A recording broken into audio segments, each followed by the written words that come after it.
जमीन से 480 फीट ऊंचे और 5000 साल पहले बने इन मिस्र के पिरामिड्स के अंदर ऐसा क्या था जिसको सिर्फ देखने के लिए रिसर्चर्स ने एक रोबोटिक कैमरा पिरामिड के अंदर भेजा। लेकिन एक जगह पर आकर ये रोबोटिक कैमरा रुक गया क्योंकि अब उसके सामने एक पत्थर का बहुत बड़ा स्लैब आ गया था। रिसर्चर का मानना था कि इस पत्थर की दीवार के उस पार जरूर कोई ऐसा राज छुपा है जो पिछले 5000 सालों से दफन है। लेकिन ये राज उनको हर कीमत पर जानना था, इसलिए उन्होंने रोबोटिक कैमरे के आगे एक ड्रिल मशीन लगा दी जिसने उस पत्थर की दीवार पर बारीक छेद कर दिया। अब इस बारीक छेद से एक कैमरा भेजा गया जिसने उस पत्थर की दीवार के पीछे एक ऐसा मंजर देखा जिसे पहले कभी नहीं देखा गया था। कुछ लोग सिर्फ यही देखकर हैरान रह जाते हैं कि 5000 साल पहले बने ये पिरामिड कैसे एक ही तरह के बने हुए हैं, कैसे इनके बीच दबी जमीन का लेवल एक बराबर समतल है। ये सब कुछ हैरान करने वाला जरूर है, लेकिन यकीन मानिए पिरामिड को बाहर से देखने पर अगर आप एक बार हैरान होते हैं तो उनके अंदर देखने के बाद आप हजारों बार हैरान होंगे। अगर आपको पिरामिड का एक लेवल में होना या ऊंचे ऊंचे पत्थरों का इकट्ठा होना रहस्यमय लगता है तो पिरामिड का सबसे बड़ा रहस्य उन पिरामिड के सीक्रेट चैम्बर्स में छिपा हुआ है। आइए इसके बारे में जरा डिटेल में जानते हैं। दोस्तों, जब भी कोई व्यक्ति पिरामिड देखता है तब उनके मन में सबसे पहला सवाल यही आता है कि इन्हें कैसे बनाया गया होगा, और उसके बाद वो सोचता है कि इन्हें आखिर क्यों बनाया गया, कैसे बनाया गया। इसका जवाब आपको पिछली वीडियो में हम दे चुके हैं, जिसका लिंक आपको वीडियो के एंड में एंड स्क्रीन पर मिल जाएगा। दुनिया भर के आर्कियोलॉजिस्ट मानते हैं कि हो ना हो इस क्यों का जवाब गीजा के पिरामिड में ही मिल जाएगा। वैसे तो मिस्र में 100 से ज्यादा पिरामिड्स हैं और सब पिरामिड इस तरह से बने हैं कि उन्हें देखकर आपको हैरानी और डर दोनों का एहसास होता है। लेकिन गीजा के पिरामिड वो पिरामिड हैं जिनमें आर्कियोलॉजिस्ट्स को लगता है कि रहस्य का समाधान मिल सकता है। इसका कारण है वो एक्सरे लाइट जिसने आर्कियोलॉजिस्ट को ये यकीन दिला दिया था कि गीजा के पिरामिड जरूर कुछ ना कुछ छुपा कर बैठे हैं जिसे ढूंढा जाना बहुत जरूरी है। अगर शुरू से जाने तो ये कहानी स्टार्ट होती है साल 1879 में। पहली बार आर्कियोलॉजिस्ट को पिरामिड की दीवार में एक ऐसा सुराग नजर आया जिसे एक दरवाजे के तौर पर यूज किया जा सकता था, लेकिन वो सुराग बहुत छोटा था। फिर भी उससे जब किसी तरह घुसकर आर्कियोलॉजिस्ट पिरामिड के अंदर पहुंचे तो उन्हें समझ आया कि ये रहस्य सिर्फ बाहर तक का नहीं है। अंदर एलियन भाषाओं में कुछ ऐसा लिखा गया था जिसे ना तो आज तक देखा गया था और ना ही किसी लिंग्विस्ट तक को उम्मीद थी कि इस तरह की भाषा भी होती है। अब तक ना तो मेसोपोटामिया की खोज हुई थी और ना ही सिंधु घाटी सभ्यता को ढूंढा गया था। उस दिन से शुरू हुई आर्कियोलॉजिस्ट की ये खोज आज तक चल रही है, लेकिन इसमें एक माइलस्टोन भी है जिसने इस खोज को एकदम से पलट दिया, और वो खोज है इन पिरामिड का एक्सरे करना। ये एक्सरे इतना जरूरी क्यों था, ये समझने के लिए आपको ये जानना जरूरी है कि पिरामिड के अंदर सबसे पहले आर्कियोलॉजिस्ट को क्या मिला।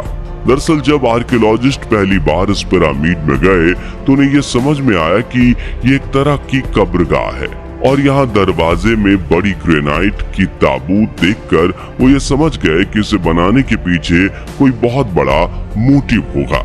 यहाँ से आगे जो कई तरह की खोजें हुई उसमें ये समझ आया कि पिरामिड और 2 हिस्सों में बटे हुए हैं, और वो हिस्से हैं किंग्स चैम्बर और क्वींस चैम्बर। ये दोनों ही हिस्से पिरामिड को 2 भागों में बांटते होंगे। इस तरह का कुछ अंदाजा पहले आर्कियोलॉजिस्ट्स को था, लेकिन फिर उन्होंने पिरामिड पर एक्सरे किरणों की बौछार मारकर देखा और उन्हें जो नजर आया उससे वो हिल गए।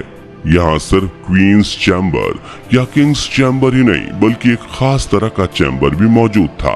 जो कि इन दोनों के ऊपर और पिरामिड की नोक के ठीक नीचे था।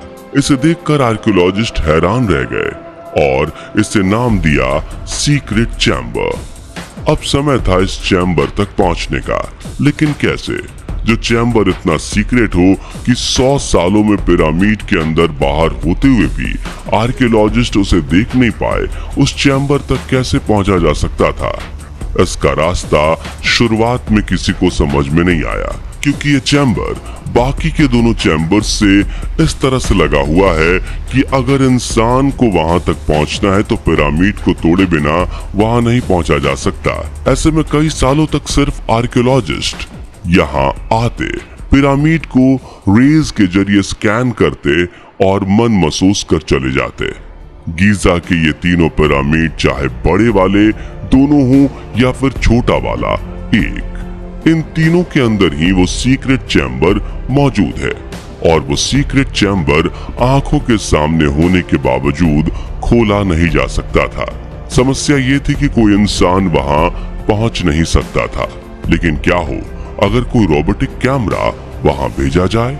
यही सोचकर एक रोबोटिक कैमरा बनाया गया और वो बनाने के बाद उसे पिरामिड के बीच बने सुराख में इस तरह से दौड़ाया गया कि वो किंग्स चैम्बर या क्वीन चैम्बर से होते हुए सीक्रेट चैम्बर तक चला जाए। आर्कियोलॉजिस्ट रॉब रिचर्डसन को पहले ये लगता था कि हो ना हो इन चैम्बर्स के जरिए ऊपर जाने का रास्ता जरूर होगा, लेकिन उस रोबोटिक कैमरे को निचले दोनों चैम्बर्स में घुमाने के बाद उन्हें समझ आया कि ये तीनों चैम्बर्स आपस में जुड़े हुए नहीं हैं। मगर सीक्रेट चैम्बर तो खोलना ही था, भले ही उसके अंदर इंसान ना जा पाए, क्योंकि एक छोटा सा कैमरा भी अंदर जाकर अपना काम कर सकता था। ऐसे में रॉबर्ट रिचर्डसन ने अपने आर्कियोलॉजिस्ट दोस्त डॉक्टर तेजे चियोंग से बात की और अगले 5 साल वो कुछ ऐसा बनाने में लग गए जो रोबोट भी हो, कैमरा भी हो और साथ में वो पिरामिड को ड्रिल भी कर सके। और इतना सब उन्हें 20 सेंटीमीटर साइज की सीमा में रहते हुए करना था, क्योंकि 1 मिलीमीटर भी बड़ा गैजेट पिरामिड के अंदर ट्रैवल नहीं कर पाएगा। काफी कोशिशें करने के बाद 5 सालों में आखिरकार उन्होंने ऐसा कुछ बना ही लिया। इसे बनाने के बाद उन्होंने उस रोबोटिक कैमरे को किंग्स चैम्बर में फिर से छोड़ दिया और ये उस दीवार तक पहुंच गया जिसके पार सीक्रेट चैम्बर था। यहाँ आकर रोबोटिक कैमरे ने अपने ड्रिलिंग फीचर का प्रयोग किया और साथियों, पहली बार हम उस जगह पर थे जिसे सीक्रेट चैम्बर कहा जाता है। इसके अंदर घोर अंधेरा था, लेकिन जब रोबोटिक कैमरे की लाइट की मदद से देखने की कोशिश की गई तो ये नजर आया कि ये जगह भी एक कब्रगाह जैसा ही है, जिसमें बहुत बड़े बड़े शब्दों में जमीन के ऊपर कुछ लिखा गया है। दरअसल पुरानी सभ्यताओं में जब भी इंसान किसी दूसरे इंसान के पढ़ने के लिए कुछ लिखता था तो उसे वो दीवारों पर ही लिखता था, जैसे माया सभ्यता के निशान हो या सम्राट अशोक के पाली और संस्कृत लैंग्वेज के संकेत। लेकिन इसे आसमान की तरफ लिखा गया था, जमीन पर लिखा गया था। ये टेक्स्ट उस भाषा में नहीं था जो कि निचली दीवारों पर उकेरा गया था। दोनों भाषाओं के बीच ये अंतर, ये असमानता बताती है कि लिखा गया टेक्स्ट हमारे लिए नहीं था, तो फिर किसके लिए लिखा गया था? इसका एक जवाब ये भी था कि हो सकता है कि इस टेक्स्ट को यहाँ काम करने वाले मजदूरों के लिए लिखा गया हो। यहाँ तकरीबन 20 से 30 हजार मजदूरों ने काम किया था और उम्मीद थी कि ये उसी से जुड़ा हुआ कोई इंस्ट्रक्शन होगा। लेकिन आपको जानकर हैरानी होगी कि यहाँ के मजदूर भी शाही परिवार का हिस्सा थे, क्योंकि जब उनके स्केलेटन को एनालाइज किया गया तो ये पता चला कि उनकी भी सर्जरी होती थी और उनकी टूटी हड्डियों का इलाज भी किया जाता था। यानी कि जिसे इतनी मेडिकल सुविधा दी जा रही हो वो दास तो हो नहीं सकते। ऐसे में उसके लिए अलग भाषा लिखने की थियरी सटीक नहीं लगती। लेकिन एक थियरी और है जिसमें शायद इसका सटीक जवाब दिया गया है। ये थियरी है ओरायन कलेक्शन थियरी। दरअसल जब भी गीजा के पिरामिड को देखा जाता है तो एक बात नजर आती है, ये पिरामिड ना तो एक ही शेप के हैं और ना ही एक ही लाइन में। जबकि 5000 साल पहले लोग चाहते तो इन्हें एक शेप में भी बना सकते थे और एक लाइन में भी।